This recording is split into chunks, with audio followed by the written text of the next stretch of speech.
Hola, ¿qué tal chicos? Buenos días, bienvenidos otra vez a la clase de filosofía. ¿Qué tal chicos? ¿Cómo están? Espero que se encuentren bien listos y preparados para la clase del día de hoy. Y vamos a saludar a todos los que se encuentran aquí presentes desde temprano. Ahí está, Del Piero, Aitor, ¿qué tal? ¿Qué tal? Si tú quieres te puedes conectar a las 10:03 normal, a las 11 también, o no conectarte. ¿Qué tal Noelia, Dylan? ¿Qué tal? ¿Cómo estás?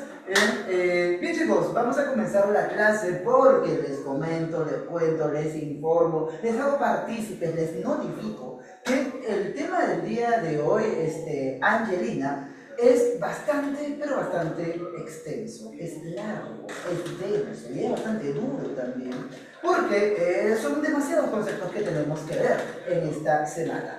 Bien, entonces tenemos que hacer el tema de filosofía helenística romana, periodo helenístico romano, y luego filosofía medieval, específicamente la patrística y la escolástica, o sea, que nos vamos desde el siglo III antes de Cristo hasta los años 1300, unos 1600 de años de historia de la filosofía, 1600 años, más de un siglo y medio de filosofía en una clase. ¿Se puede? Tenemos que poder. Así que de una vez, concéntrate, Aitor, bien, Dani, ¿qué tal? Angelina, bien, porque hay que comenzar con los conceptos del día de hoy.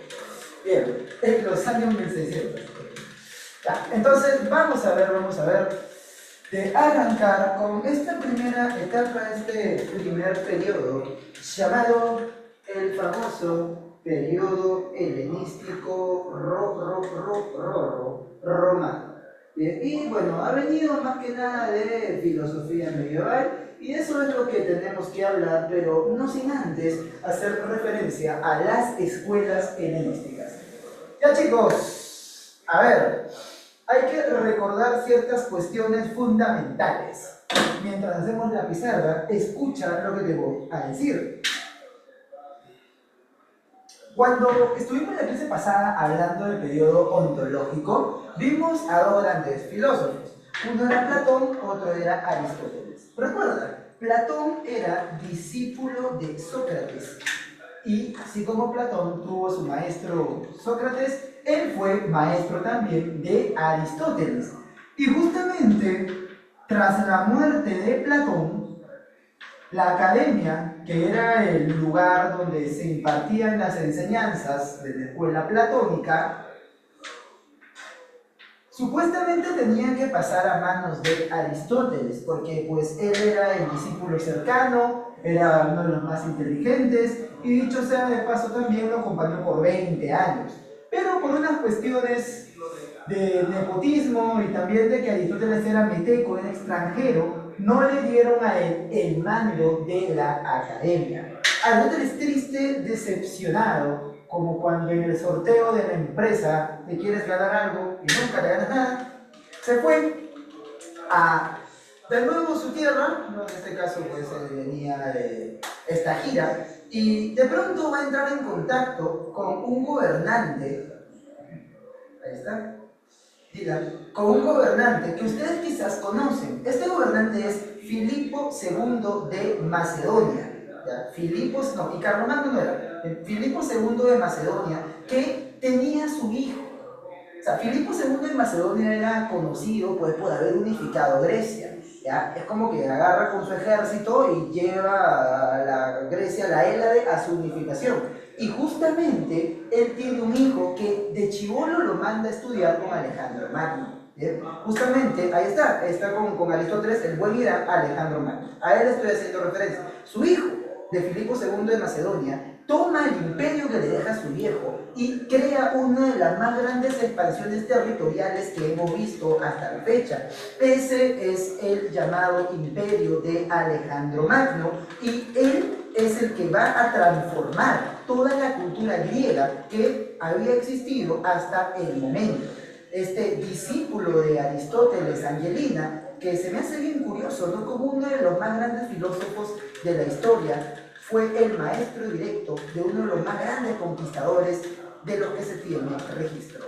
Entonces, ahí ocurren una serie de cambios que son muy importantes de mencionar, porque la cultura helénica, o sea, griega como la conocemos, va a entrar en contacto con otras culturas. Recuerda, Alejandro Magno, su cachorro de Filipo, que ya pues cuando el rey muere pasa a ser el rey, va a llevar el imperio, la cultura griega, hacia los confines del mundo conocido. Le gana la guerra a los egipcios, se hace nombrar rey de Egipto. Los egipcios a sus reyes le decían faraón, y Alejandro Magno recibe el título de faraón. A los babilonios, a los persas, hasta llegar a la frontera con la India. Entonces, cuando Alejandro regresa, se queda un rato en Babilonia y ahí sorpresivamente, y para realmente sorpresa de todos, muere. Muere joven, chibolo, después de haber cambiado el mundo, sí, pero esto también genera cierto desorden. ¿Por qué? Porque como no tenía intención ni pensaba tampoco que era posible que se muera, no nombra sucesor. Y esto hace que se genere una serie de guerras intestinas, guerras internas, para suceder en el trono, para tomar la batuta del imperio. Se termina fragmentando el imperio en monarquías. Estas son las famosas monarquías helenísticas. Y eso es un cambio cultural horrible, tremendo, que pasa en no más de 20 años. Todas estas conquistas de Alejandro Magno lo hicieron en 12, 13 años, o sea, y muere bien chibolo. Entonces, ahí el mundo conocido por los griegos se transforma por completo. Y acá va a aparecer justamente otra realidad. Ya la polis de la que hablaba Platón, ya pues eso ya deja de tener sentido. Entonces, pongamos el contexto. El contexto y el tema central. Vamos a poner por acá contexto. Ahí está. Es Grecia y Roma. Grecia y Roma, o sea, la expansión de la cultura griega desde el siglo III antes de Cristo hasta el siglo III después de Cristo, ¿ya? Y esto es importante, también vamos a ver más rato por qué. Ahora, ¿cuál es acá la pregunta, chicos? O sea, si te das cuenta, estamos en una época de rápidos cambios. Todo está cambiando de manera acelerada. Hay una crisis muy fuerte de valores, porque has entrado en contacto con otras culturas, con otras formas de ver el mundo, y te preguntas, ¿cuál es la forma correcta de ver el mundo? ¿Quién tiene la razón? ¿Quién tiene la verdad? Aparte de eso, vas a perder la noción de individualidad, porque antes todos giraban en torno a un proyecto en común. Claro, generó un vacío de poder enorme, exacto. Antes todos tenían un proyecto en común. El horizonte ético del sujeto era la polis. Pero ¿cómo que el horizonte ético del sujeto era la polis? O sea, que tú vivías en torno a la comunidad. ¿Ya? Había un proyecto que todos seguían. Sin embargo, ahora ya no sabes ni siquiera quién es el gobernante. Porque durante las polis griegas, la época de las polis griegas, tú conocías al gobernante, sabías quién era, de dónde venía, su familia, ¿no? Cómo era la persona. Pero ahora al rey es alguien que ni siquiera conoces, ¿no? O sea, lo habrás visto en la moneda quizás, o paseando por ahí en un carruaje a 100 metros de distancia, a lo mucho. No sabes ni quién realmente es. Entonces, ya no sigues el proyecto de vida en conjunto que sí seguías cuando estabas en una polis griega. Ahora perteneces a una monarquía helenística. Y ya no tiene tanto sentido buscar un camino colectivo. Lo que importa ahora es el camino individual. ¿Cómo hago yo para, a pesar de toda la porquería que pueda haber en el mundo, de toda la crisis de valores, vacío de poder, guerras políticas, traiciones, cambios culturales, cómo hago yo personalmente para mantenerme tranquilo? ¿Cómo hago yo para ser feliz? Ese es el tema central del periodo helenístico romano. Cómo mantener la ataraxia, la tranquilidad, la paz de mi alma. Cómo hacer para ser feliz a pesar de todo lo malo que está pasando en el mundo. Es un periodo, Dani, Rodrigo, que se parece al de ahora, como bien lo ha identificado Dani, porque estamos, al igual que en esa época, en un mundo interconectado. La primera interconexión fuerte entre culturas que se hace justamente la realiza Alejandro Magno. Es una especie de protoglobalización, si quiere llamarle. Entonces, es igual que a día de hoy. Y también a día de hoy hay ciertas corrientes helenísticos romanas que están regresando, que se están poniendo otra vez de moda. Por ejemplo, el estoicismo, que hasta el día de hoy sigue vivo y ya tiene más de 2300 años. Entonces, ahí se dan cuenta de cómo es que este periodo es importante para nosotros, para el día de hoy, ya que lo que se busca aquí es esto, la tranquilidad del hombre, la felicidad. Y hay ciertas características que tienes que saber de este periodo. Voy a ahorrar espacio acá. Características, por ejemplo, como te decía, una de ellas es la mezcla entre culturas, sincretismo cultural. Sincretismo cultural o mezcla entre culturas. ¿Qué más? Aparte de esto, el sincretismo cultural griego, la filosofía va a entrar en contacto con otras creencias que había. También existe el cosmopolitismo. No te digo que ya pierde sentido esto de la polis griega. El proyecto platónico, por ejemplo, era agarrar a la polis y hacerla una especie de entidad abstracta e ideal, eterna y perfecta. Eso es lo que hace Platón con la polis. Describe cuál es la ciudad-estado ideal en su libro La República y plantea un proyecto así para la humanidad. Ahí sí pierde el sentido trágico de la existencia, porque los griegos tradicionalmente aceptaban que todo era pasajero, que todo iniciaba y terminaba, sale de lo ápero, regresa a lo ápero, todo lo que inicia acaba, el eterno retorno, todo es un ciclo, comienza y termina, aparece y muere, pero Platón no. Platón se aferró a que existía algo eterno, el mundo de las ideas. Y quiso que la polis griega sea algo eterno también. No aceptaba que era algo pasajero, una experiencia histórica más. Pero aquí se demostró que sí lo era. Murió la polis.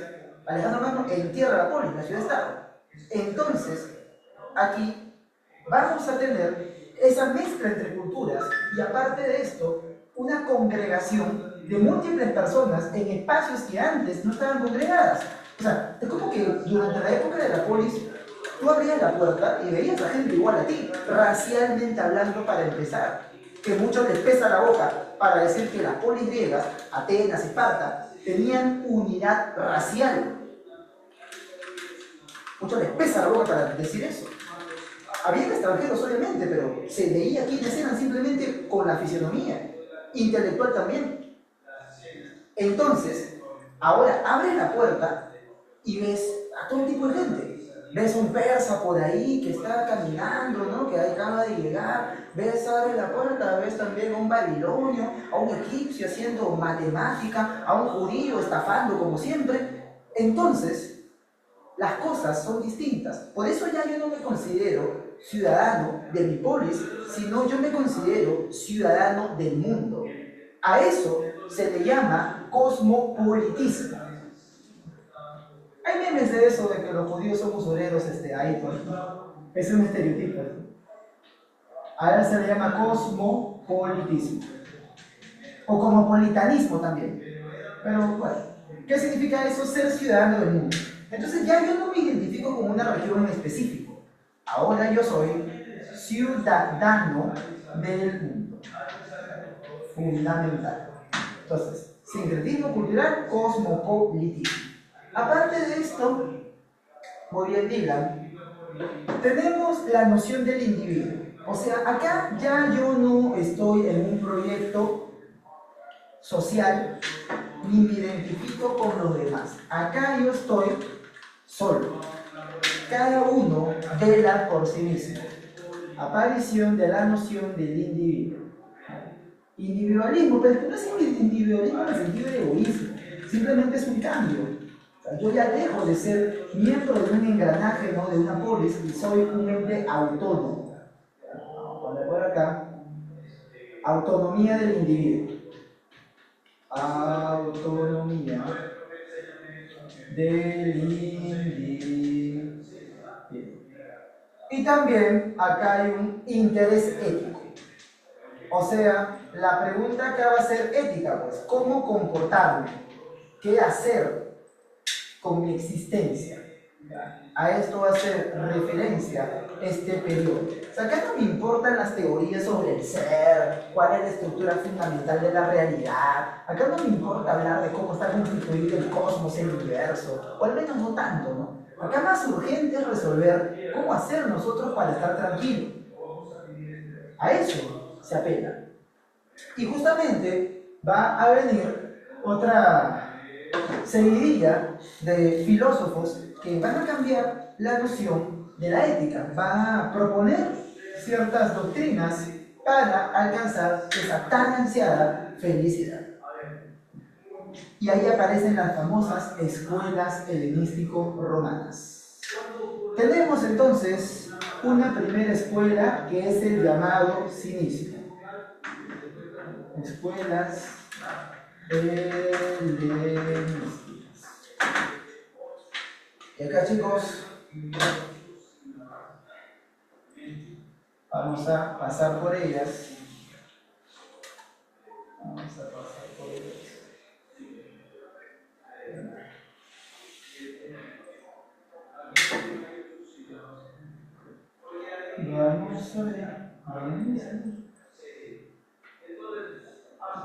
Tenemos, para comenzar breves, a la escuela del perro, de quien profe, de Diógenes de Sinope, su principal representante. Cinismo, aquí nuestro amigo Diógenes se hace presente. ¿Qué es lo que propone Diógenes, chicos? Vivir naturalmente, vivir de acuerdo a la naturaleza. ¿Qué significa esto? Rechazar las convenciones sociales, rechazar lo artificial. Todo lo creado por el hombre, todo lo creado por la sociedad, los bienes, por ejemplo, materiales, las preocupaciones sociales, todo esto desde la perspectiva de Diógenes debe de ser dejado de lado porque más bien nos genera infelicidad. Bienes, Estado, leyes, religión, filosofía, todo lo que tiene que ver con el entramado social, cultural, sociedad, debe de dejarse a un lado. Ahora, ¿por qué se llama la escuela cinista? Cínica. ¿Por qué le dicen cinista? Justamente porque se toma de referencia a un animal que en griego se le nombra cinegro, que es el perro. El perro para Diógenes, muy bien Sophie, Ayrton, es el modelo de vida, ya que a él solamente le hace falta la naturaleza, la autosuficiencia de vivir con lo menos posible. Agua, comida, un lugar donde dormir caliente y se acabó, no hay más. Un poco de cariño de vez en cuando y es feliz. No está luchando por cumplir con normas artificiales, Ayrton, el perrito, que otros le van a imponer. O sea, y esto de acá, profe, ¿qué me importa a mí, dirá alguno, ¿no? Oye, que me vaya, que esto, que no otro. Porque justamente Diógenes, si vendría al mundo moderno actual, podría pasarse toda su vida haciendo crítica tras crítica tras crítica. Yo creo que Diógenes se divertiría mucho de reaparecer en esta época. Ahora, no perro en ese sentido. Profe, ¿por qué? Porque desde la perspectiva de Diógenes nosotros vivimos pues en una artificialidad constante.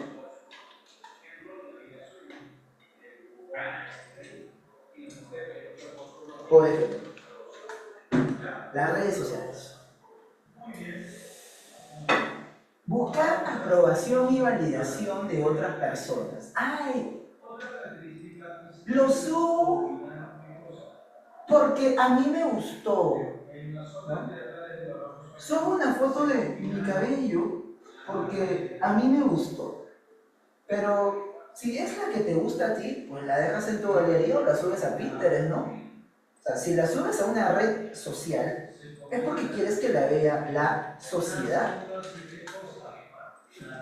No nos engañemos, entre mexicanos no nos leamos la mano, ¿no? Si yo subo una foto entrenando, por ejemplo, luego de entrenar, Porque quiero que la gente vea que yo entreno, ¿no? Porque me da, de cierta manera, ganas de compartir la fuerza de disciplina que he logrado, y presumo eso, ¿no? Claro, efectivamente. Resultados, o quizás por ahí, disciplina más que nada, ¿no? Disciplina.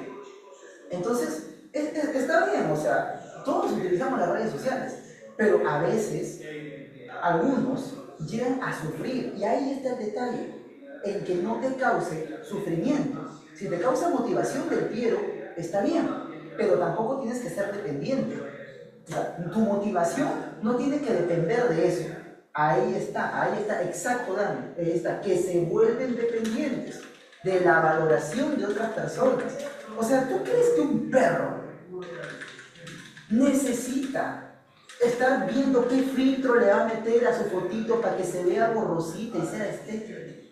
¿Tú crees que un perro va a estar dependiendo su autoestima de los likes que recibe? Obviamente no. Él es feliz con lo mínimo. Y nosotros también tenemos que ser felices con lo mínimo. A eso se refiere. A vivir con lo indispensable. Vivir naturalmente y rechazar lo artificial. Ahí está. Muy bien. Solo mordió su colita, dice Dani. Bueno, sí. Es feliz muriendo su colita. Sí, bueno. Claro, porque él tiene, ¿no? Tiene política. Ya. Entonces, ¿qué otro ideal tenemos en el cinismo? La autarquía. Autarquía. ¿Qué es esto? La autosuficiencia. ¿Ya? Autosuficiencia. También tienes el ideal de libertad. No depender de nada. Entonces ahí está, o sea, al menos el cinismo actualmente, si bien nadie va a poder vivir como Diógenes, pues porque todos saben que Diógenes llevaba esto al extremo, ¿no? Nadie va a vivir como Diógenes, o quizás muy pocos, por elección propia, porque él rechazaba los bienes materiales y vivía como un mendigo. Claro, como vagabundo vivía Diógenes, ¿no? Diógenes vivía en la calle, dormía en un tonel afuera de un pórtico, de una ciudad, le habían dejado un tonel para que y él se metía a dormir ahí. Profe, Pagaba de ahí viene el mal hacía de lo que quería, Diógenes. decía lo que le daba la gana, no le interesaba la opinión del resto de los demás. Él se bastaba a sí mismo para estar tranquilo, para ser feliz. Tanto así que hay una anécdota muy conocida por todos ustedes probablemente, en la que se acerca a Alejandro Magno, que era el equivalente al rey del mundo. O sea, era como que agarrar a Trump, Putin, Xi Jinping y meterlos en una sola persona y sumarle la plata de Elon Musk de 10 pesos. Mr. Beast ahí sería una pulga en su hombro, y ese era Alejandro Magno. Y se le acerca a Diógenes y le dice: hola, Diógenes. Baja, ¿no te imaginas a Alejandro Magno bajando del caballo? Hola, Diógenes. Me han dicho que tú eres un sabio. Yo sé reconocer la sabiduría de las personas. Veo que vives mal. Pídeme lo que tú quieras, que yo te lo voy a dar. O sea, es el rey del mundo el que te está pidiendo que le hagas algún tipo de petición. Es mejor que el genio de la lámpara. ¿Tú te lo creías, sí o no? Dame 10 vacantes, Alejandro Magno te la da. Dame un país, Alejandro te lo da. Dame oro, riquezas, una doncella al día, te lo da. ¿Qué le pide Diógenes? Muy tranquilamente le dice: no, joder, ya, no voy a rechazar tu oferta, Alejandro. Pero lo que te voy a pedir es que por favor te muevas, que me estás tapando el sol. Eso le dice. ¿Qué representa el sol en la metáfora? ¿Qué representa el sol en la metáfora, chicos? En esa historia. ¿Qué representa el sol? Ya me stalkearon ya. Habla. ¿Qué representa el sol en esa metáfora? Habla. ¿A qué hace referencia? A lo natural, exacto, Dani. A la naturaleza. Con eso Diógenes le está diciendo a Alejandro Magno: a mí solamente me hace falta la naturaleza para ser feliz. No necesito tu poder, tu oro, tu riqueza, nada. Tú te lo querías, muy probablemente. Entonces, hazme general. Pero bueno, ¡pam! Y Alejandro le responde. ¿Cuál es la respuesta de Alejandro? Cuando se chupa media, saca la espada, le van a cortar la cabeza a Diógenes, lo para, le dice: tranquilo, que si yo no fuera Alejandro, le gustaría ser Diógenes. Con eso que está diciendo, a mí me gusta ser el rey del mundo, pero si no fuese el rey del mundo, me gustaría ser como este hombre que no le hace falta nada para vivir. Ahí está. Entonces, ¡pum! ¿No? Ahí está. Ahí quedó, ¿no? Ahí quedó. Como respeto o guardo respeto. Ok, te respeto. Porque si Diógenes se hubiera alocado, hubiera pedido muchas cosas. Y ahí Alejandro yo no lo hubiera respetado, pues hubiera sido como uno más que se trataba de pedir oro, riqueza o poder. Muy bien. Dos genios, casi explota el mundo. Ahí está. Bueno, ese es el cinismo de Diógenes de Sinope. Nos enseña a no depender de lo material para estar tranquilos, para ser felices, ¿no? Si lo tienes, bacán. Pero si no, no sufres por ello. Pues no es como que te pongan, no tengo un polo Gucci que cuesta 450 euros, porque así cuesta el polo Gucci más básico, ¿no? 450 euros aproximadamente. No tengo, por lo tanto no valgo. No, pues no depende de los bienes materiales para sentir que vales. Cinismo. Otra escuela muy importante, chicos, es el escepticismo. El escepticismo de Pirrón de Elis nos dice que la verdad no existe. Y soy feliz de hacerlo. Ahí está, Diógenes. Y acá el escepticismo.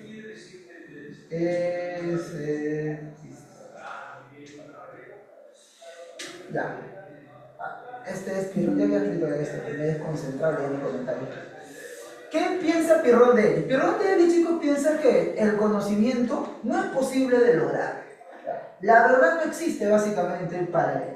Porque uno hizo una cosa, otro hizo otra cosa y al final dos genios pueden tener argumentos muy fuertes y defender lo contrario entre ellos. Entonces Pirrón me diría que no es posible hallar la verdad. El conocimiento es imposible. El conocimiento, ¿qué cosa es? Es imposible. Nadie nunca lo va a poder lograr al 100%. Esto es fundamental en nuestro amigo Pirrón de Elis. Y justamente como el conocimiento es imposible, entonces yo mejor no firmo nada, mejor me quedo callado, mejor practico la epogea. ¿Qué es la epogea? La suspensión del juicio, abstenerse de emitir opinión. Suspensión del juicio. No emitir opinión. Porque cuando tú afirmas algo, entonces la realidad te puede mostrar lo contrario. Y ahí es donde aparece la decepción, el desengaño, el sufrimiento. Por ejemplo, hay personas que se confunden. Yo he visto gente que hace, ya, y siempre les he dicho que está mal, y entre broma y broma les advierto. Cuando va a acabar el ciclo, hacen su despedida todavía en la academia, porque ya no nos vamos a volver a ver, porque ya no vamos a ver adentro de la universidad, vamos a ingresar. Entonces van recontra confiados al examen, de que en ese examen, y no digo que vayan derrotados, ¿no? Pero ya van asegurando que sí o sí van a ingresar con el ego desmedido, de que la van a hacer porque a mí nada me puede tocar, porque bueno, yo soy superior al universo. Y ahí justamente a veces la realidad, ¡pum!, les mete una cachetada. Y ahí es donde más sufrimiento todavía se genera. Tú tienes que ir convencido de que es posible, de que tú lo hagas, de que claro que tienes la capacidad de hacerlo, pero como bien dice, no celebres el gol antes de que la pelota haya cruzado la línea de entrada. O como bien decía mi padre, no te limpies el trasero sin haber defecado. Entonces ahí tienes que darte cuenta que cuando nosotros estamos muy convencidos de algo, queremos tener la verdad, y la realidad dice lo contrario, aparece el sufrimiento. Entonces lo mejor es todavía, ya. Una vez que pasó, quizás ahí. Y aún así diría el propio Pirrón de Elis, pero es un ejemplo que nos lleva a saber cómo es la actitud escéptica. profe, ¿Mm? Yo tengo la verdad, no, pero yo sí estoy seguro de algo. ¿De qué estás seguro? De que ella sí me quiere, profesor. Yo estoy seguro de que ella sí es buena. ¿Por qué? ¿Cómo sabe que es buena? Es que ella me ha dicho que es buena. Ah, ya, ella te ha dicho que es buena y por eso ella es buena. Sí, profesor. ¿Acaso no ve que se ve tranquilita? Mire su foto, no mata ni una mosca. Se ve tranquila, es así pequeña, nunca he visto que el otro. No debe ser. Ah, ya. Vas a una fiesta porque te dicen que la han visto. Tú no crees. Revisas en toda la fiesta, no están. Ah, no está. Ya ves, yo tenía la razón. Te metes al baño, abres la puerta y te encuentras a esa persona en una situación un poco decorosa, vamos a decirlo, ¿no? Entonces, ahí te percatas de que asegurar te puede llevar al desengaño. Mejor no asegures nada. ¿Cómo se llama cuando no aseguras nada, no emites opinión? Epoge. Así se llama, ¿ya? Se llama epoge. Bueno, ya. Solo soy muy creativo. O quizás yo estaba dentro del baño. Si es que esa anécdota, yo era el que estaba dentro del baño. Bien, Diógenes, ahora hemos visto Pirrón, vamos a hablar del hedonismo. Hedonismo. Ya, la palabra hedoné griega significa, dice por aquí, placer. ¿Ya? Ahí está. ¿Qué significa la palabra hedoné? Significa placer. Entonces, el hedonismo de es aquella escuela que me dice que la felicidad la vamos a obtener mediante el placer. Y claro, tú podrás decir, bien, profe, esta es mi escuela, ahí está, siempre lo supe. Ay, menos mal me conecté a esta clase. Había una escuela filosófica que decía lo que yo pensaba, profe. Ahora sí, con esta teoría voy a donde mi mamá y le voy a decir, ma, la felicidad se encuentra mediante el placer. Déjame cerrar la laptop, apagar la computadora, salirme de la clase porque me voy a ir a tomar una chela a la playa, me voy a ir con mi flaca, deja que mi flaca entre a la casa porque la felicidad se obtiene mediante el placer. Pero hay que saber interpretar bien a qué nos referimos con placer, porque no es lo mismo el placer de Epicuro que el placer de Aristipo. Aristipo de Cirene, funcionario de Alejandro Magno, hombre muy rico, dicho sea de paso, creía que el placer es físico-sensorial, pero Epicuro, Adriana, considera que el placer debe ser entendido como aquel que proviene de la psique, aquel que proviene del alma, aquel bienestar que nos causa el haber vencido alguna resistencia. Eso debe entenderse como placer. Una cosa es placer sensorial y otra cosa es placer psicológico. Epicuro apuesta por lo segundo, Aristipo apuesta por lo primero. Entonces, sí, José, hay dos vertientes del hedonismo y vamos a verlo por acá. Vamos a ver entonces a Aristipo. Este pata sí era pues toda la crema, ¿no? Le gustaban los banquetes, las fiestas grandes, era famoso por dejar parte de su fortuna en las llamadas etaidas, que eran las trabajadoras de la noche en Grecia, las meretrices, si quieres decir, cariñosas, si quieres decir. Y ahí Aristipo fue parado. Entonces, él decía que el placer de los sentidos, placer sensorial, era lo que te daba la felicidad. Sin embargo, Epicuro, y de ahí que también se hable del epicureísmo, decía que no. Epicuro decía que es el placer psicológico, o sea, placer del alma. Porque los placeres sensoriales, a la larga, te pueden generar más dolor. Por ejemplo, el irte por ahí, loquito, según tú, de parranda, ¿no? Está bien, puedes disfrutar con tus amigos, Pero la parranda no va a calmar el dolor que tengas dentro de ti, dentro de tu alma. O sea, ponte por ahí, ya recién abandonado, recién te han terminado, flaca. Entonces tú dices, bueno, ya pues, te quedaste en esta parte de la clase, placer, ya se acabó, cerré la clase, me voy. Te vas ahí entonces en la fiesta, bailas con 15, te besas con 10, te encierras en el baño con 5, te levantas al día siguiente con una persona desconocida y dices, esto es felicidad. Pero en el fondo, te terminas sintiendo más vacío. La vida de excesos genera un hueco en el interior de la persona que solamente quiere llenar con más y con más y con más exceso y en el fondo sigue sufriendo. Pero es mi libertad, es tu libertad, nadie dice que no sea tu libertad. Pero el ejercicio de nuestra libertad debería llevarnos a tener un alma que esté tranquila y no que esté necesitando de cada vez más estímulos intensos para calmarse momentáneamente. Busca cura, no busques analgésicos. El dolor interno real no se va a curar con estos analgésicos de estar un ratito nada más disfrutando. Entonces, ¿sabes lo que sea que hayan dicho? He visto el chat.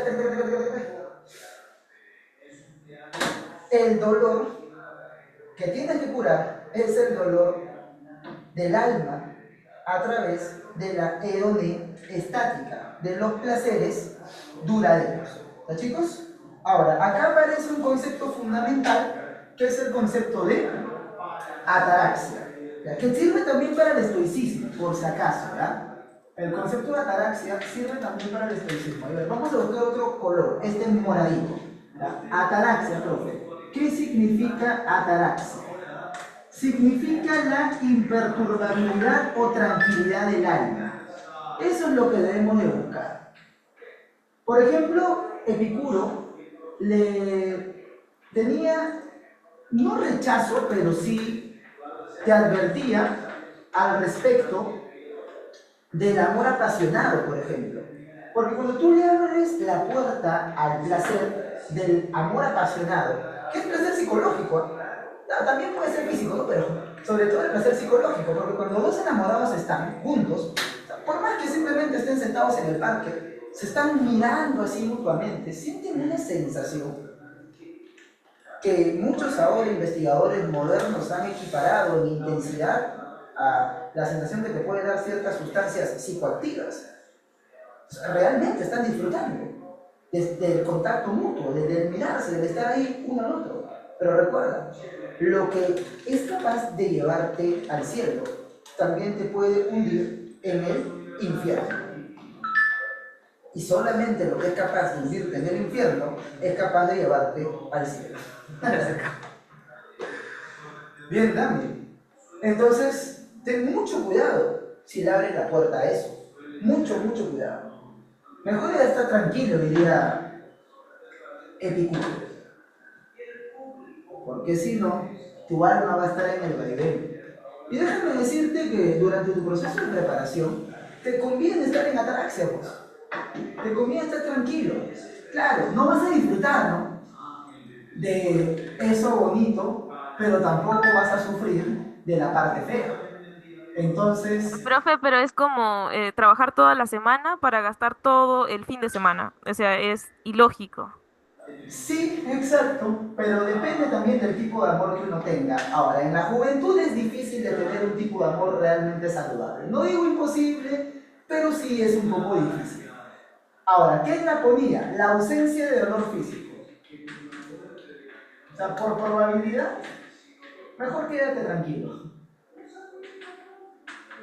Calma, todo llega a su tiempo. Exacto, exacto. Ya fue Adriana. Tiempo al tiempo. Ahora, ¿qué más sigue, niños? Sigue el estoicismo. Una de mis corrientes favoritas, verdad, en verdad, es propuesta por Zenón de Sitio, que nos dice que debemos de renunciar a aquello que no podemos controlar. O sea, date cuenta, dicen los estoicos, hay cosas que no están bajo tu control.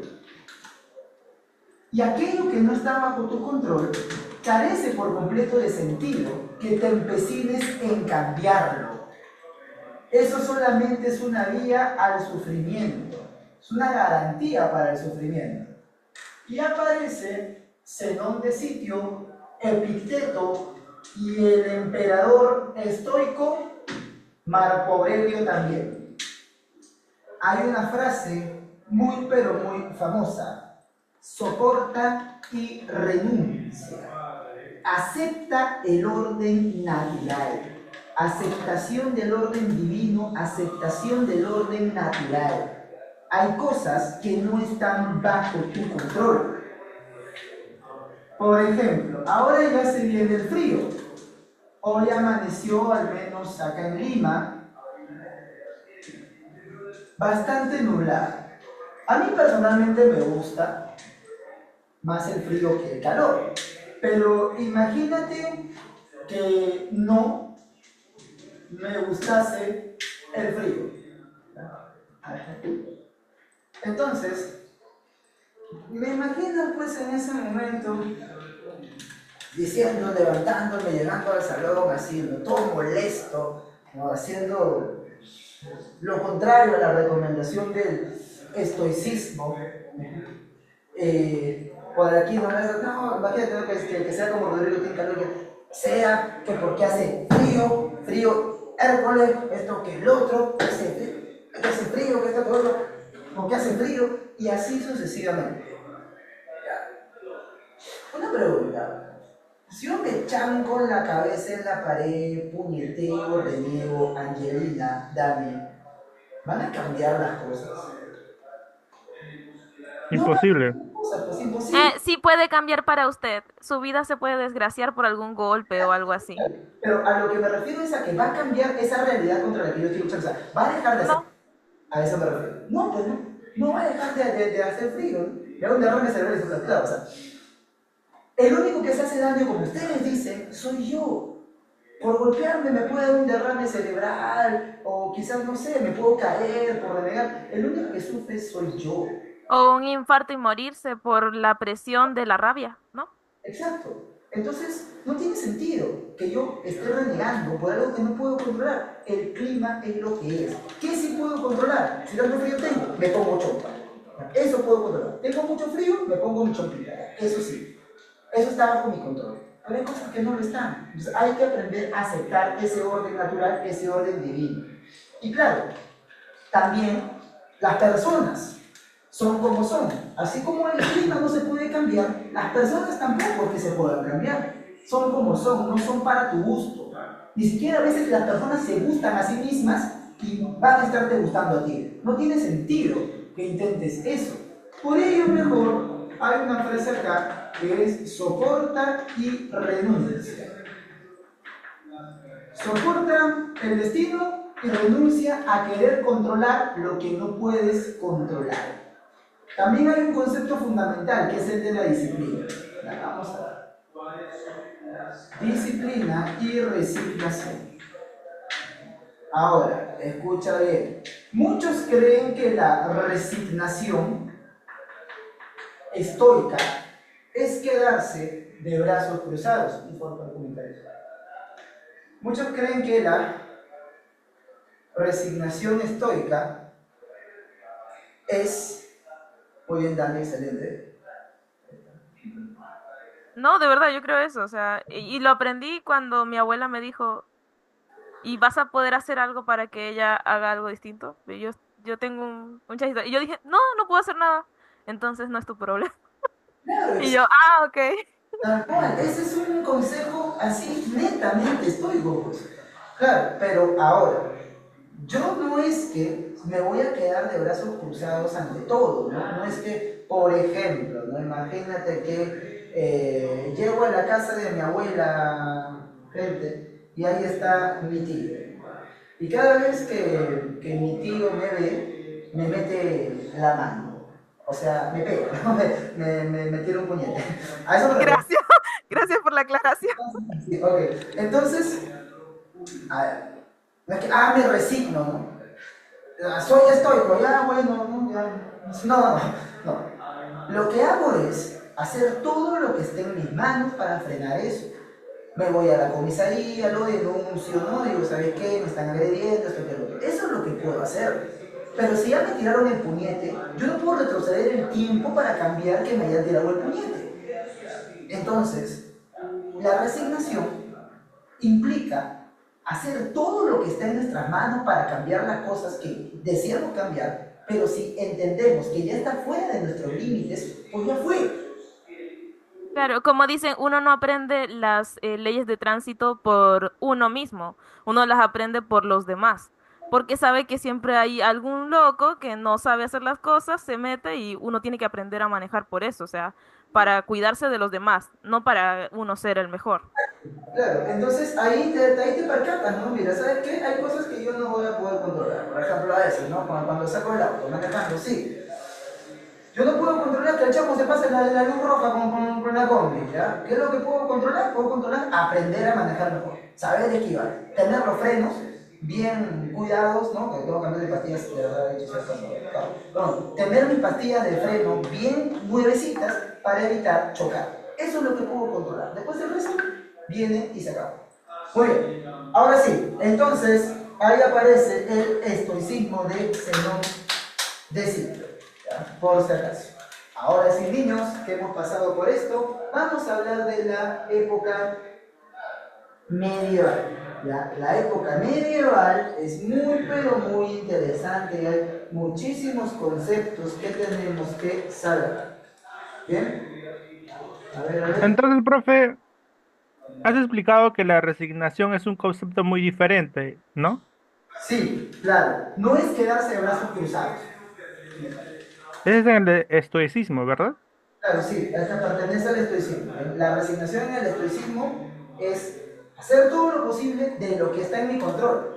Porque ya, pues lo que no está en mi control, ¿qué puedo hacer? Hay que aprender cuál es nuestro límite también. Tú no eres Dios para poderlo controlar todo. Si eres Dios, ahí sí preocúpate por todo, ¿no? Pero como no eres Dios, entonces aprende qué es lo que está en tus manos y qué no. Profe, yo le di todo, profe. Yo me escapaba de mi casa, me peleaba con mi mamá para verme con él, profesor. Y él decidió aún así engañarme. Bueno, él decidió engañarte. Tú hiciste todo lo que estaba en tus manos para que esa relación funcione. No funcionó, entonces ya fue. ¿Qué vas a hacer? No, yo lo voy a cambiar. Con el poder de mi amor, él va a cambiar por mí. Yo la voy a salvar de su oscuridad a ella, profesor. Yo la puedo salvar. No, pues, no funciona. Bien, bueno, periodo helenístico romano, filosofía medieval.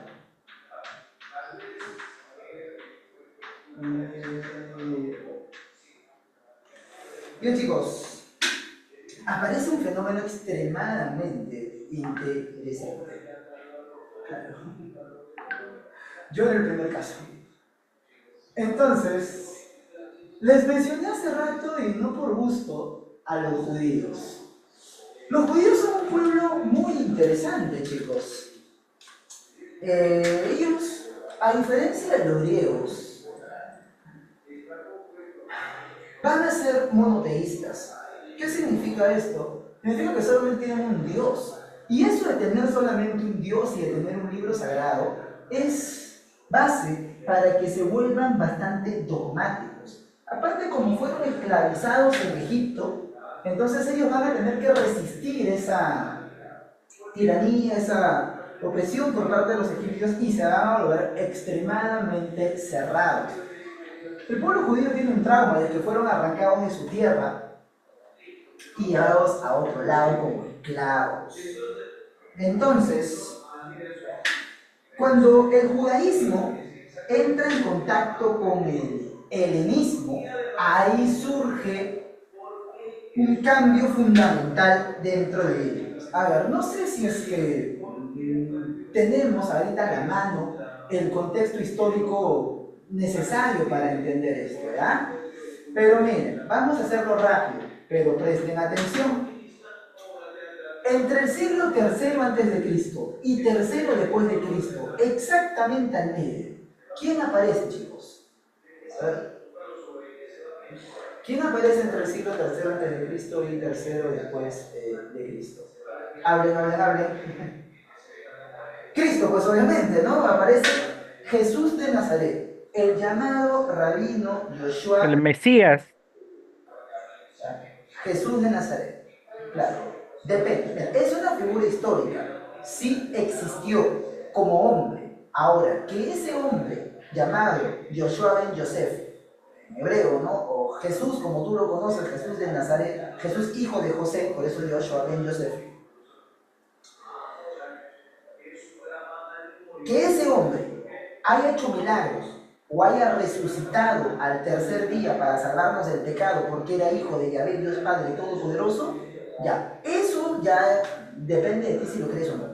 Eso es muy personal. Si tú crees que Jesús de Nazaret es hijo de Yahvé Padre, nació de María por Inmaculada Concepción y murió para salvarnos del pecado, eres cristiano. Eres un creyente en Cristo Jesús. Si no crees, es normal, ¿no? También, no hay ningún problema si no crees. Pero de que existió como figura histórica, existió como figura histórica. Era, si quieres decirlo en su época, una piedra en el zapato para los judíos. ¿Por qué? Para los gobernantes judíos. Porque dentro de Roma, del Imperio Romano, Contradecía sus creencias, ¿no, profe? Algo así. claro, sí, habían bastantes jurisdicciones. O sea, si venían los romanos, tú tenías dos opciones, ¿no? O te alineabas o te cortaban la cabeza. Si tú te alineabas y decías, ok, vamos a trabajar juntos, ¿no? Normal, no es que yo te esté dando la contra. Entonces te dejaban tener tu gobernante, te dejaban tener tu rey. Y ese rey estaba de la mano con un representante de Roma, que supervisaba, que cumpla con los intereses del imperio. Si no, te cortaban la cabeza y ya ponían su gobernante y se acabó, ¿no? Los romanos. Pero los judíos, inteligentes, entonces decidieron hacer pues negocios con los romanos. Formaron parte del imperio durante un tiempo, y justamente ahí es que aparece Jesús de Nazaret. Y ahí es donde él comienza a contradecir sus creencias. Y aparece una nueva rama de la religión monoteísta abrámica. Porque el Dios sigue siendo el mismo, sigue siendo el Dios de Abraham, Yahvé, Jehová, YHWH, Elohim, como Alá, como le quiera llamar.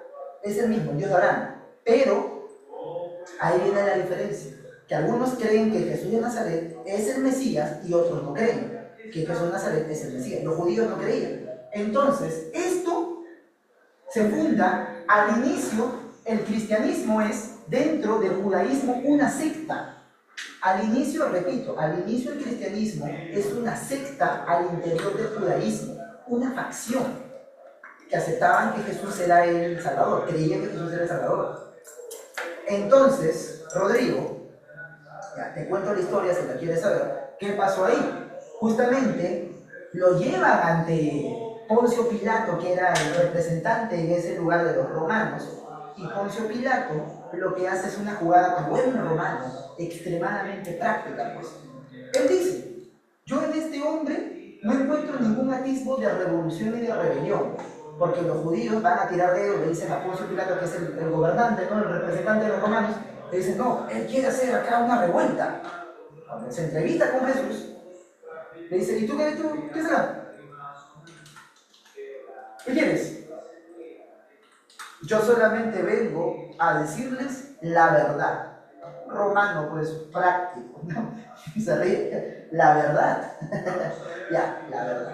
Entonces, no veo una amenaza en él. Pero como los judíos estaban presionando para que lo ajusticien, les pone la opción. ¿A quién quieren que crucifiquemos el día de hoy? Vamos a perdonar a uno. Pueden escoger al ladrón Barrabás o a Jesús de Nazaret.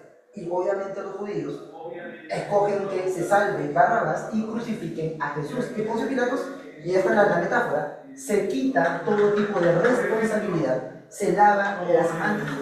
Y esto también es una advertencia, porque la democracia puede ser utilizada como una herramienta para justificar decisiones. Si yo sé, por ejemplo, que un salón, no ponte, ¿no?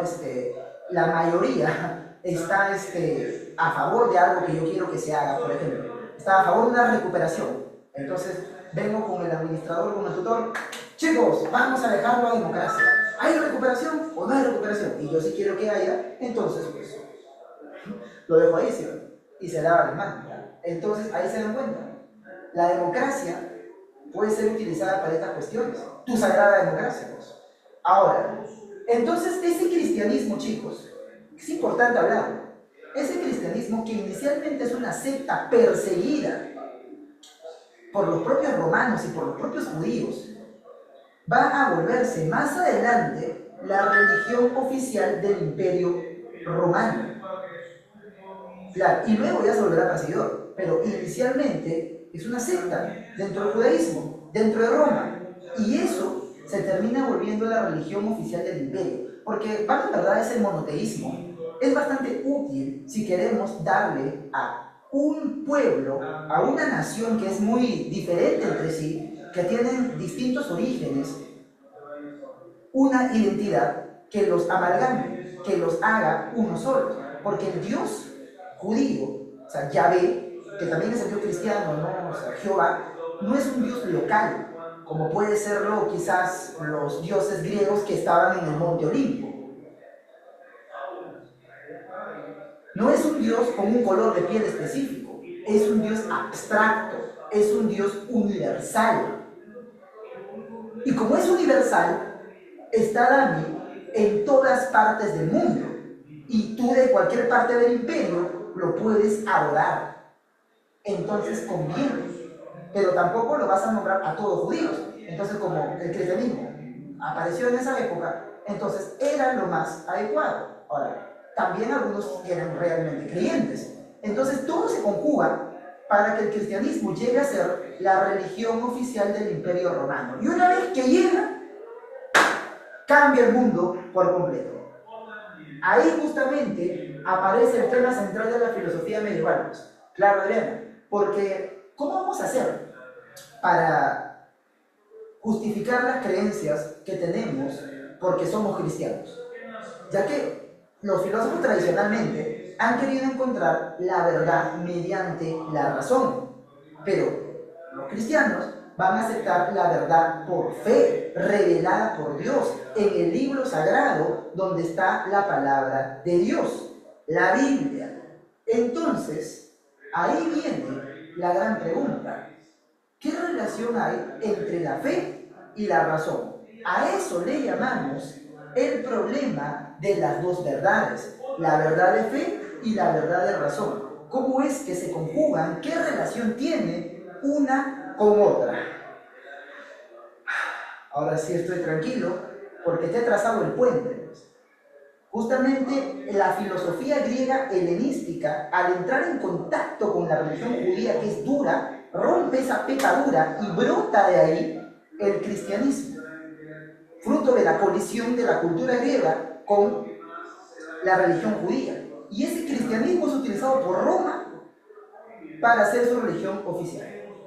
Ahora sí aparece el tema central de la filosofía medieval. Ya hemos tendido el puente de acá para acá y vamos a ver entonces el problema de las dos verdades. El problema de las dos verdades.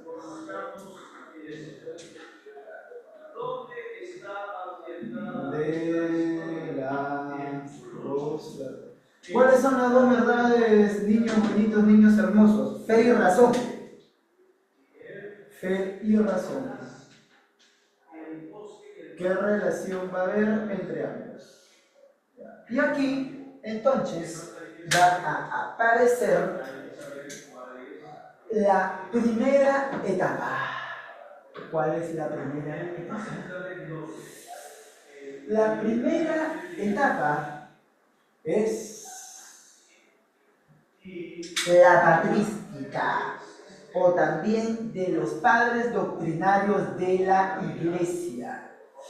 La patrística, chicos bonitos, está influenciada del pensamiento de Platón. O sea, no es que Platón siga vivo, es que leyeron intensivamente a Platón y a partir de eso desarrollaron sus teorías. Por eso te digo que Platón es el que influencia a la patrística. También lo que se va a buscar es fundamentar los dogmas de la iglesia, las verdades de fe. Por eso patrística le dicen de los padres de la iglesia. De los padres de la iglesia. O sea, la iglesia tiene ciertos padres, fundadores en el sentido doctrinal, de los padres de la iglesia. Y justamente el principal representante de todos ellos es nuestro querido y gran amigo San Agustín de Hipona. Muchos conceptos. Bueno, mientras tanto, mientras escribo su nombre, Agustín de Hipona, chicos, no es santo tanto por su vida. La vida de Agustín de Hipona hasta los 30 años era un desorden, un caos completo. Es romano, chicos. Los romanos tenían cierto tipo de fiestas donde celebraban los excesos, donde se hacía manifiesto la encarnación romana de Dioniso, que era Baco, el dios del vino, y todo lo que está alrededor del consumo de vino, las bacanales, las llamadas fiestas, que en latín se les llama orgías. Todo esto, chicos, era partícipe Agustín de Hipona, un romano con todas las de la ley, las fiestas, claro, que se inspiraban en lo dionisiano. Era un pecador completo y justamente él narra todo eso en su libro Las Confesiones. Ahí se confiesa y se convierte. Como su mamá era cristiana, era creyente, entonces se convierte. Confesiones. Ahí está. Pum, pum, pum. Vamos a poner por aquí su librito. Ahora, profe, ¿de qué tenemos que hablar? Tenemos que hablar de su doctrina nociológica, la nociología de Agustín de Hipona. ¿Qué es lo que hay que saber de su nociología, profe? Nociología. A ver. Hay que entender que desde su perspectiva, el hombre le tiene que tener fe a Dios. Él cree que la fe es superior a la razón. Por eso vamos a ponerle por aquí fe superior a qué? A la razón. Puede parecer, ¿no?, que si es filósofo siempre la razón va a ser superior a la fe, pero no.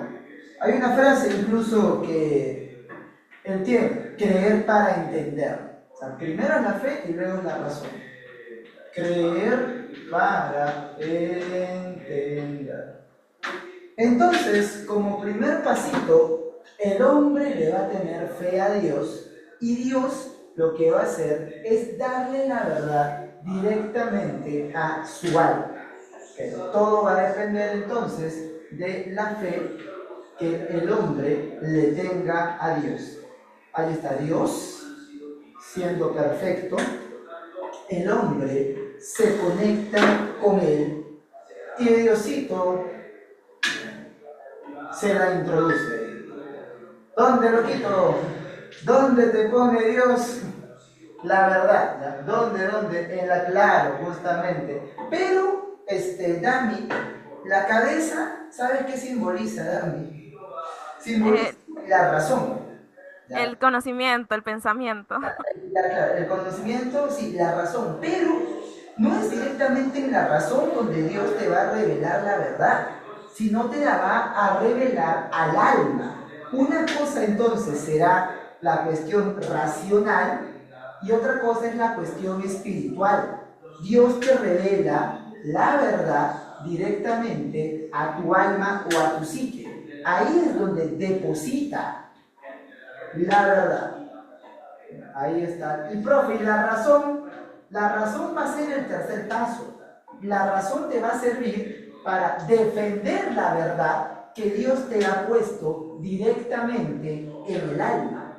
Entonces, primero es la fe, tienes fe en Dios, luego Dios segundo te da la verdad, y tercero con la razón, ¿qué es lo que haces?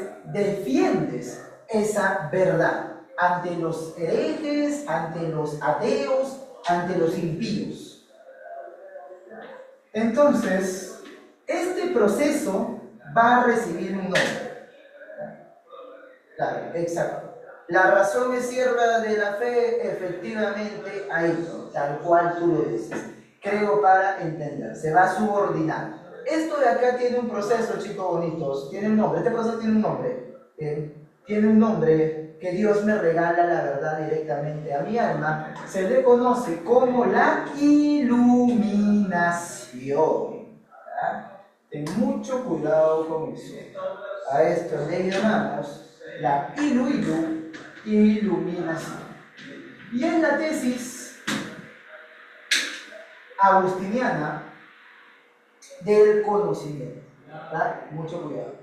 Entonces, Dios ilumina tu alma. ¿Con qué? Con la verdad. ¿Qué significa esta nubecita? Esta nubecita es el alma. ¿Ya? Ahí está todo. Entonces, con la razón, luego defiendes esa verdad que Diosito te ha revelado. Muy bien. Ahora sí, que hemos visto su nociología, vamos a hablar de su ética. La ética de nuestro amigo Agustín de Hipona gira en torno al amor y a la libertad.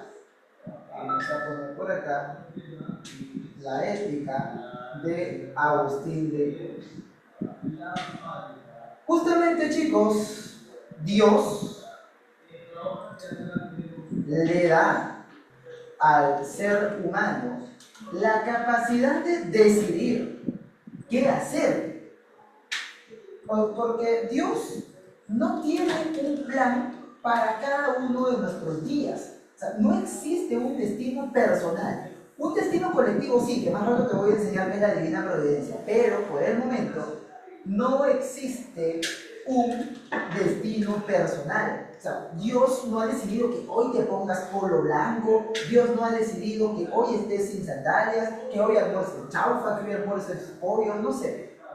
Dios no se mete en tus decisiones de con qué enamorado vas a estar, sino que lo deja a tu elección. Entonces Dios es la fuente de todo el bien. Dios es el equivalente al bien absoluto. Y Dios irradia, emana el bien. Pero ya depende de ti si te acercas a Dios con tus acciones o te alejas de Dios. Ese alejamiento de Dios le vamos a conocer con el nombre del mal. Y el mal no es algo que exista por sí mismo, solamente es la ausencia o la privación del De bien. Dios. Y el bien es Dios. Exacto. Dios o bien, es acá término sinónimo. La ausencia del bien. El mal no existe por sí mismo. No tiene estatuto ontológico positivo. Si quieres ponerte más técnico. ¿Qué es estatuto ontológico? Existencia. Entonces, no existe por sí mismo. Solo es la ausencia del bien. Privación del bien. Profe, pero él ya sabe lo que va a pasar, entonces sabe quiénes se acercarán a él, dice por acá José Rodrigo. Esa es una buena y excelente pregunta. Él es capaz de saber quién se va a acercar y quién se va a alejar de él. Profe, o sea que si yo le digo a mi ex que no tiene para mí estatuto ontológico positivo, es que no existe para mí, ¿cierto? Claro, sí, exacto. No tiene, claro, no existe. El nuevo insulto, ¿no? No tienes estatuto ontológico positivo para mí. Una forma bien rara de decir no existes para mí. No existe por sí mismo. Y me estaban preguntando por acá, ¿no? Si es que Dios conoce, claro, pero Dios también, como Él también es libre, Él es más libre todavía porque Él puede crearlo todo. Entonces Él puede decidir también renunciar a una planificación del universo y darnos a nosotros la potestad de decidir. Él de poder puede saber, pero puede elegir no hacerlo. Puede elegir no saber quién se va a acercar o quién se va a alejar, o simplemente puede decidir dejarlo al azar. Él puede configurar el mundo para que el mundo sea dominado por los seres humanos. Sí, era ontológico del pie. El estatuto ontológico positivo sí existe por sí mismo, el estatuto ontológico negativo no existe por sí mismo. El mal sería negativo, porque no existe por sí mismo. Dios sí tiene estatuto ontológico positivo, sí existe. Entonces, yo decido si acercarme a Dios o alejarme de Dios, porque yo tengo libre albedrío. Libre albedrío.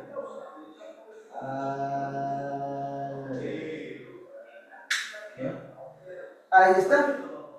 Entonces, claro, hay cosas que, por ejemplo, a veces uno hace, son consecuencia de lo que uno hace. Y no puedes a echarle la culpa a Dios, ¿no? Loco, por ahí, mañana más tarde, te comienza a ir un poquito mejor, ya estás ganando un poco más, ¿no? Ya tienes, pues, no, qué sé, pues algo promedio, no sé, 5K, 6K, 7K de ingresos. Y de pronto, tu secretaria, porque eres gerente, no sé, o bueno, subgerente todavía, ¿no? Como de joven, subgerente todavía, te comienza a hacer ojitos ¿Ah? y pecas. No. No, pecas, tú tienes 28, 29 años, tu secretaria, recién egresada, 22, 21, y de pronto decides pecar con ella. Pero ya tienes tu pareja, tu esposa, tu conviviente, que te ha acompañado desde que estás en la universidad. Y luego se entera y se va de la casa. Y tú dices, no, ¿por qué Dios me has abandonado? Dios, ¿por qué me haces esto? Dios tiene la culpa. Profe, el diablo, en la concepción tomista y agustiniana, es el que tienta, pero el que decide comer el plato eres tú. El diablo sirve el plato, pero no obliga a comer. Una frase tan conocida coloquialmente que hace referencia a esto. El que decide comer o no comer el plato eres tú. Entonces, Dios no tiene la culpa de eso. Claro. Ahí sí no dicen que el diablo le hiciste todo. Entonces, mucho cuidado, pues. Mucho cuidado. La tentación, profe. Claro, exacto. Pero el que decide caer en la tentación eres tú, que no te sabes o no puedes o no quieres controlarte. Exactamente. Ahí está. Muy bien, muy bien. Divina providencia. Ahora, ¿qué es la divina providencia? Mira, Dios, Él se va a encargar de dirigir la historia. Si bien no se mete en tus decisiones personales, si eres infiel, no eres infiel, si le mientes a tu flaco, no le mientes a tu flaco, si ante el público condenas la infidelidad, pero en el fondo lo haces o lo has hecho, eso no se mete Dios, pero Dios sí se mete en dirigir y planificar la historia, por si acaso. Dios dirige los grandes eventos, planifica la historia. Dios dirige y planifica la historia universal. O sea, él se mete en cuestiones como quién va a ser el nuevo rey, quién va a perder una guerra, ganar una guerra, pero no se mete en las decisiones personales de cada quien. ¿Ya? Ahí sí, ahí sí. Y claro, efectivamente, si un rey ha aparecido y ha gobernado, es porque Dios ha permitido que él gobierne. Dios así lo ha querido. Dios dirige y planifica la historia. ¿Hacia dónde? Hacia el juicio final. La meta, el objetivo, es que todo llegue hacia el juicio final. En momentos muy puntuales nada más. Meta, objetivo, es el juicio. Muy bien, muy bien. Ahí está. ¿De qué me quiero tener 6 segundos para esto? Claro, aparte de se dice cómo será los días finales. Exacto, exacto. Ahí sí se puede interrumpir el libre albedrío humano, pero es para cuestiones trascendentes, pues, ¿no? Ya lo que hace cada quien ya va a ser muy, pero muy personal. Entonces, Profe, pero si la sociedad está constituida, constituye al Estado, y la sociedad son personas que tienen libre albedrío, ¿no? ah, Entonces, en este caso, ¿no interferiría Dios en si permite esas cosas en el libre albedrío también, ya que son un conjunto de personas y Claro, cada una tiene libre albedrío? exacto. ¿No? Acá la historia, y tienes razón en eso, porque para esta visión del mundo, la historia no está determinada por las comunidades, sino por los grandes personajes. Ahí justamente, ¿no? ¿Cómo vemos la historia? Como la historia que se produce desde las masas hacia arriba en las sociedades, como tú mencionas, o la historia de los grandes hombres, de aquellos que dirigen y controlan a las masas que deciden libremente seguirlos a ellos.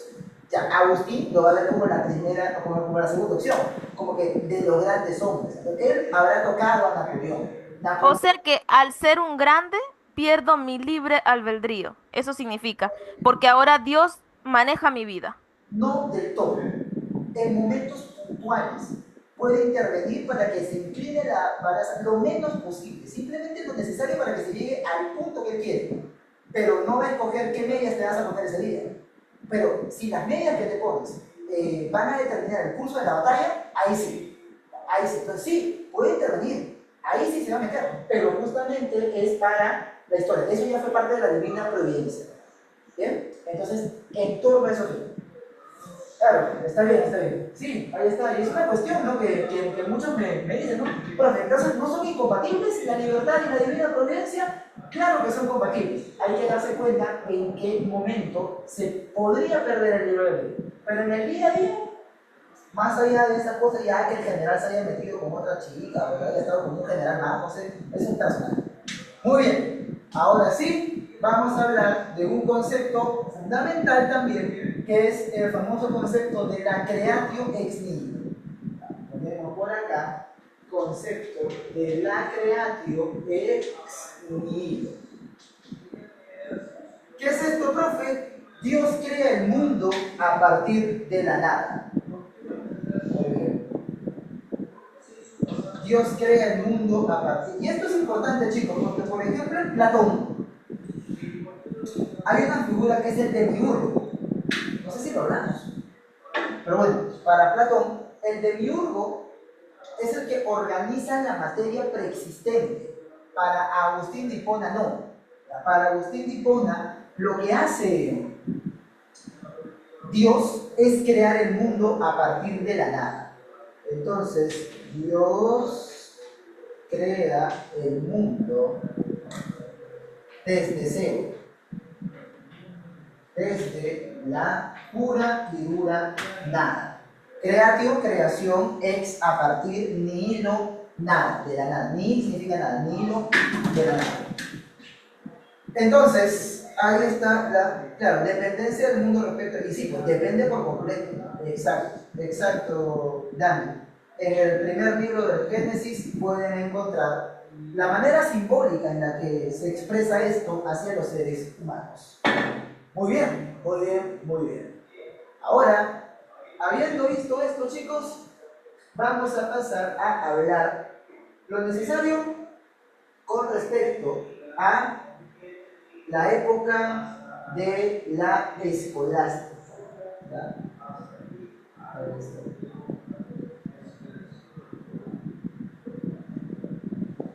Ahí está.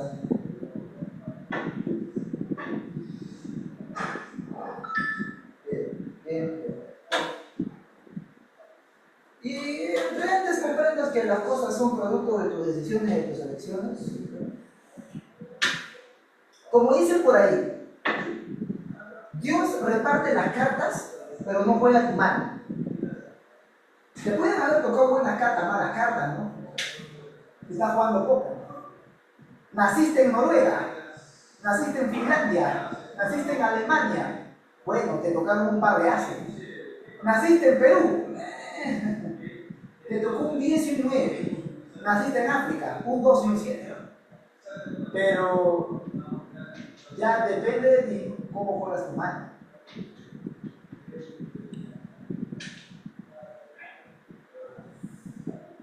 ¿Cuál es? Justamente acá ahorita acabo de revisar mis notificaciones. Les cuento, pues, ¿no? Yo vivía con un hombre, con un amigo. Estoy estudiando, bueno, estoy terminando de estudiar literatura. Mira, y como muchos dicen, no, muchos dicen, te vas a morir de hambre, que esto, que lo otro. Pero conversando con él, me dice, no, a mí me gusta, pues. Ahí le digo, yo estudio filosofía. Y le hago pauta, pues, cuando era mi compañero de departamento, su primo, ¿no? Lo recomiendo, que es un gran amigo mío. El pata era flojo, dormía hasta las 12 del mediodía, tenía cuenta de Netflix, por ejemplo. Y ya cuando conversábamos, al año recién comenzó a hacerme caso. Porque él veía que yo tenía muchas cosas que él quería tener y cumplía metas que él quería cumplir. Entonces, ahí comenzó a preguntarme, oye, ¿cómo le haces? Y comencé a decirle, ay, pues acepta, ¿no? Que tienes que hacerte responsable tú de ti mismo. Le costó un año aceptarlo, le costó un año cambiar, levantarse temprano. Y lo comenzaba a empujar, lo metí al gimnasio y ya se mudó. Su meta era mudarse solo. Me acaba de mandar un mensaje con lo que le han pagado, ahora que ya está chambeando, no tenía chamba. Se ha metido a chambear de profe, le di pautas, recomendaciones, alegre, emocionado, me manda captura de lo que cobra. Ya está ganando. ¿Ah? Y esto es cierto, ¿no? Hazte responsable de ti mismo. Tú eres libre, ¿no? Si decides dormir hasta el mediodía, no perder tiempo viendo series de Netflix, por ejemplo, cuando estás en la flor de tu juventud, el momento que tienes más energía para construir un futuro para ti mismo, luego no te quejes cuando no te vaya bien. Ahí está. Bueno, Exacto, como cuando dicen, hey, es que yo no tuve oportunidad en la vida, y un señor de 60 años. Y claro, vemos cómo tomaba alcohol sin medida, ¿no? Y no se preocupaba por nada. Pipipi. se tira toda su plata, ¿no? Ahora, claro, obviamente hay gente que nace en la pobreza, eso Pipi. vamos a negar, y que es difícil para todos. Bien, la escolástica, Aristóteles, bueno, seguía hablando de la libertad. Ya, la escolástica, chicos bonitos, es una corriente que ya aparece después de la patrística cronológicamente hablando, ya desde el siglo noveno, octavo, incluso algunos pueden poner, hasta el siglo XIV después de Cristo, hasta los años 1300. La escolástica está influenciada por Aristóteles y fue desarrollada en escuelas y universidades de Europa. Escuelas y universidades. ¿Quiénes aparecen por acá, profesor? Aparecen nuestro querido y gran amigo Santo Tomás de Aquino. ¿Ya? Vamos a poner por acá Santo Tomás de Aquino. Santo Tomás de Aquino. ¿Qué es lo que él dice, chicos bonitos? Él menciona que la fe y la razón no son incompatibles. La fe y la razón se pueden compatibilizar. No es que estén en competencia o uno sea mejor que otro, no. Es ambos, fe más razón. Ambos, entonces, pueden ir de la mano. Son compatibles, por si acaso. Si tú quieres creer en Dios por fe, está bien, mejor por ti, porque tienes fe. Pero si no, capaz te crees filósofo, ¿no? Capaz te crees intelectual, puedes ser un. Entonces, normal, dice Tomás de Aquino, porque fe y razón provienen de Dios. Entonces, desde su perspectiva, hay formas de demostrar la existencia de Dios. Por eso te digo que existen 5 vías para demostrar la existencia de Papa Lindo. 5 vías. O sea, son vías racionales, lógicas, ¿no? No es que sean pruebas empíricas, que haya capturado a Dios y que lo haya puesto en una botella. Pero son pruebas empíricas para demostrar la existencia de Dios. Por ejemplo, una de ellas es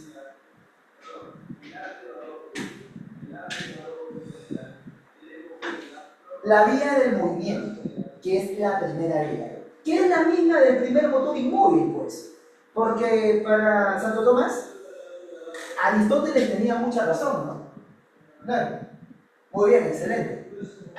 Sí, está bien, ¿no? Existe para todo, pero todo se mueve y llega un primer motor inmóvil. Aristóteles era muy sabio. Solo le faltó decir que ese primer motor inmóvil, del cual te iba a hablar Muñante miles de años más tarde, cientos de años más tarde, en realidad es Dios, la fuente de todo el movimiento a nivel universal. Entonces, Flavio, esa es la primera vía para demostrar la existencia de Dios. ¿Ya? Ahí está anotado en su pregunta número 13. Bien, vamos a ahorrar ese tiempo, ese espacio, porque todo tiene el mismo argumento. La causa eficiente también. Todo lo que es causado por otra cosa, hasta llegar a la primera causa. Esa primera causa es Diosito. Entonces, vamos a poner acá la relación entre fe y razón que tiene mi querido y gran amigo Guillermo de Ockham, que con él se cierra la época medieval. ¿Ah? A ver, entonces, aquí tienes a Guillermo de Ockham, que sí ¿Oh? dice que la fe es diferente a la razón. Que cada uno va a tener su propio espacio, que no te debes de confundir. No es que sean incompatibles, ¿ah? Son distintas, nada más. Son diferentes. Mira, Paco, si tú quieres conocer a Diosito, para eso tienes la fe. Si quieres conocer el mundo, para eso tienes la razón. Pero no intentes conocer el mundo mediante la fe, ni intentes conocer a Dios mediante la razón. O sea, son incompatibles. No son incompatibles, son diferentes. A eso Ah, ok. no es que una tenga que luchar contra la otra. Esto también hay que aclararlo. No es que la razón sea enemiga de la fe, pero son para cosas distintas. ¿Ya? O sea, Yo no, otra cosa es muy yo bien. no puedo conocer a Dios mediante la razón y no puedo conocer el mundo mediante la fe. Exacto. Pero Son sí, diferentes. si quiero conocer a Dios, sí puedo, con la fe. Si quiero conocer al mundo, Claro, ahí sí. sí, muy bien, exacto. Ahí justamente el gráfico. Entonces, tú mismo, Del Piero, como acá deben también haber intuido los compañeros, al decir que no puedes conocer el mundo mediante la fe, ¿a quién está contradiciendo? ¿A quién está A lo de, contradiciendo? claro, a lo de San Agustín. A los de De San Agustín, que, porque San Agustín, claro, que la razón, ¿cómo es el universo? Ahí pido iluminación. Dios, ilumíname, ¿no? Por así fin es. yo conozco cómo es el mundo del universo.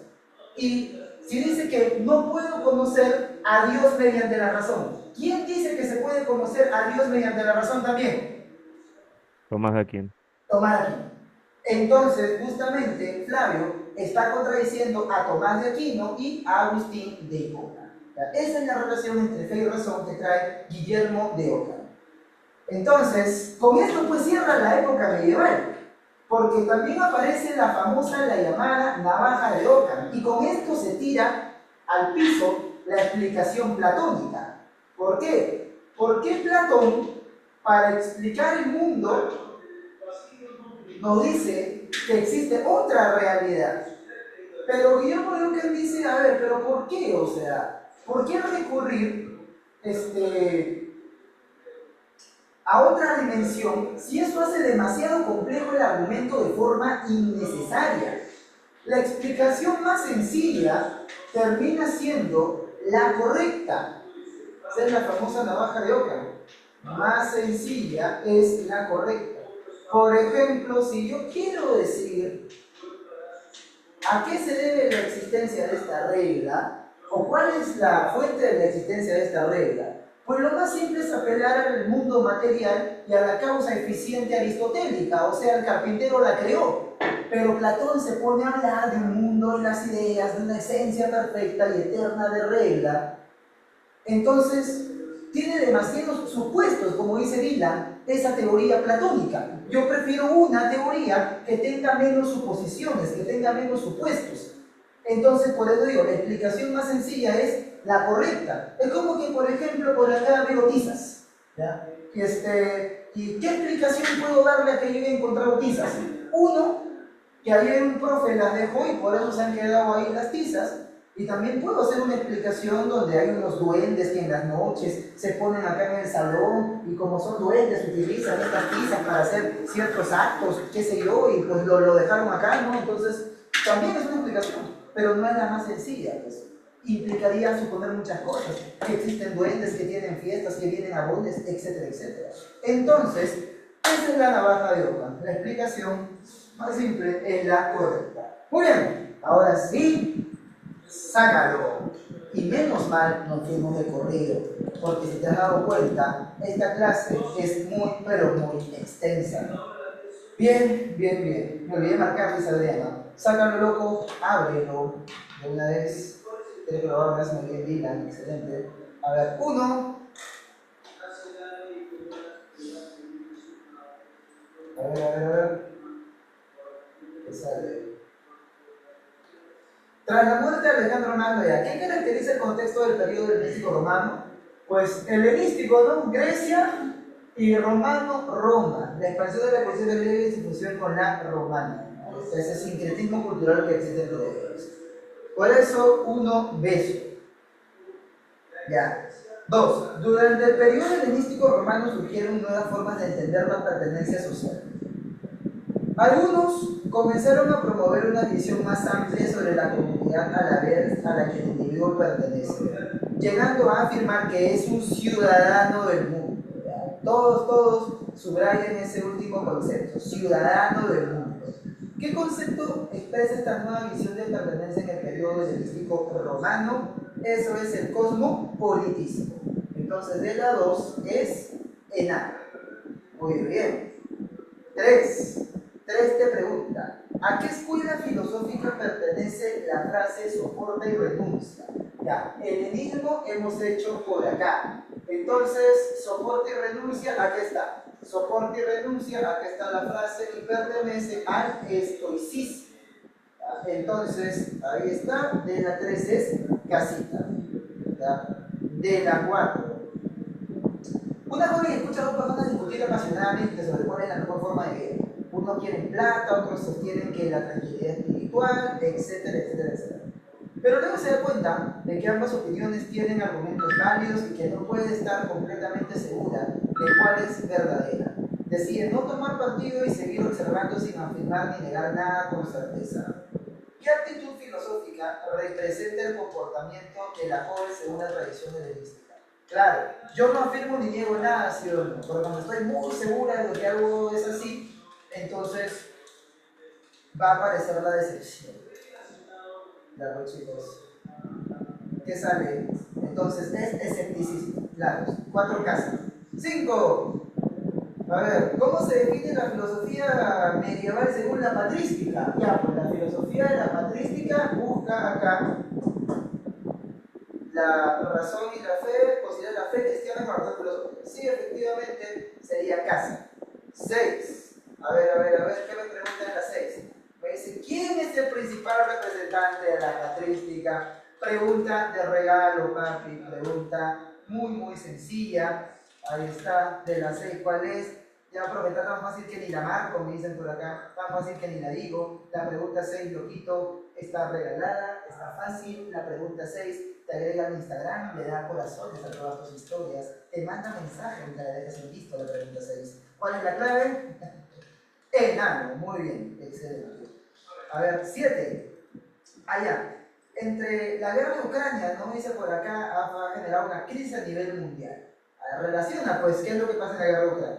Providencia divina, divina providencia, el resultado de la guerra guiado por el plan de Dios. ¿Ya? Eso sería, entonces, 1 con D. Libre albedrío, los países en guerra por el dominio, no. Las decisiones personales de los soldados y la población. 2 con D. Ciudad de Dios, esto es el grupo de personas que adoran a Dios. 3 va con C. Comunidad cristiana y ciudad terrenal, los países en guerra. Entonces, de la 7 es casita, como bien me estaban diciendo. A ver, Dylan ya avanzó, en la 8. Ahora vamos a ver si es. A ver. Dice. Afirme verdadero o falso. Ya. San Agustín sostiene que el mal es una sustancia creada por Dios. No es que el mal sea una sustancia creada por Dios, porque la sustancia tiene existencia independiente. esta hoja es sustancia, existe por sí misma. En cambio, el mal no existe, solamente es ausencia del bien. F. Para Agustín, el mal no tiene existencia propia, sino que es privación o ausencia del bien. Claro, no tiene existencia propia, no existe por sí mismo, ausencia del bien. Entonces es verdadero. La segunda, el mal surge cuando los seres humanos eligen libremente alejarse del orden divino. Sí, verdadero. Y Agustín afirma que el mal es necesario para vivir bien. No tienen el mismo nivel de realidad. El que tiene realidad es el bien. Por lo tanto, la cuarta es falsa. Táchala por falsa, bloquéala por falsa, postéala por falsa, ni le expliques por qué te vas. Bien. Entonces, de la D sale, ¿por qué no lo matan? Porque es D, ¿bien? Es dedito. Muy bien. Seguimos entonces de la 9. A ver, de la creatio ex nihilo. Según dice por aquí, San Agustín sostiene que Dios creó el mundo a partir de materia preexistente. No, Dios crea el mundo desde la nada, no es que a partir de materia preexistente. Bien, a ver, falsa la primera. La creación en hilo implica que Dios creó el universo sin utilizar material previo, solo por su voluntad. Claro, desde la nada, exacto. De C. 3. La idea de creación en la filosofía de San Agustín se pone a la concepción de Platón. Como te digo, Platón creía que había un demiurgo que organizó la materia infinita preexistente. Entonces, Aristóteles tendría también la misma relación platónica de que hay una materia eterna, y el que ya se opone a ambos es Agustín. Pues Agustín ya dice que no, Diosito del todo. ¿Verdad? 4. La noción de que el individuo tiene implicaciones filosóficas y teológicas. Sí, el mundo depende de Dios. Entonces 4 también es cierto. 9, D. 10. A ver. Dice, Mariana es un estudiante que después de varias semanas de estudio de repente comprende, entiende, conoce, entonces conoce, conocimiento. Un concepto que antes se le hacía difícil.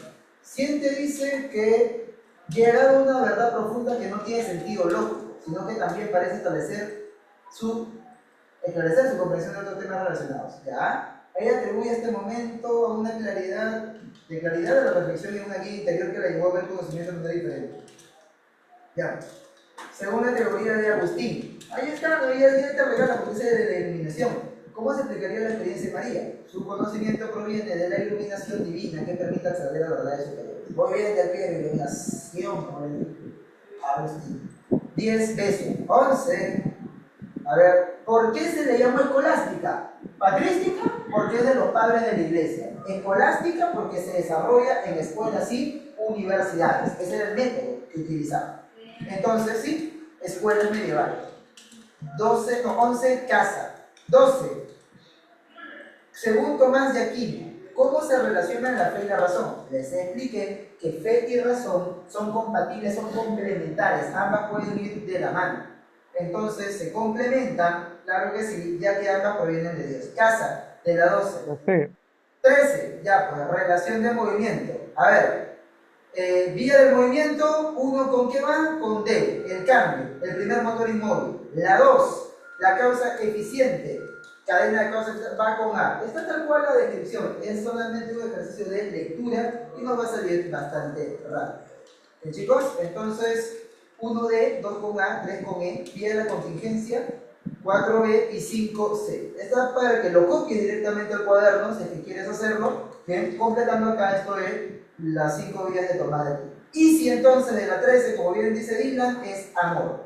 A ver, y vamos a ver entonces, ya de las 14 y la 15 son lecturitas lo que te van a tocar. Bien, te va a poner pues una pregunta donde te explica esto de aquí. Ahora sí, chicos, bien, de la 14 les tiene que salir corazón, la causa de todo lo demás, y la 15, para nuestro querido y gran amigo Guillermo de Ockham, las ideas platónicas, como te dije, no tienen existencia. No es que exista un mundo de las ideas. Esos universales o ideas platónicas, universal, esencia, idea, forma, y lo mismo, son solamente nombres nada más. De ahí la palabra nominalismo. Si yo digo polo, es porque es el nombre que le doy a los distintos polos, distintas prendas que tienen esa característica. No porque exista una idea eterna, perfecta, única e inmutable de polo. ¿Ya? Así que con eso se cierra la época medieval. Y por lo tanto, de la 15 la clave es enfermo. Nos vemos entonces la próxima semana. Como siempre, un gusto. Te me cuidas. Muchas gracias y hasta pronto. Gracias, profe. Ah. ¡Ah! La captura.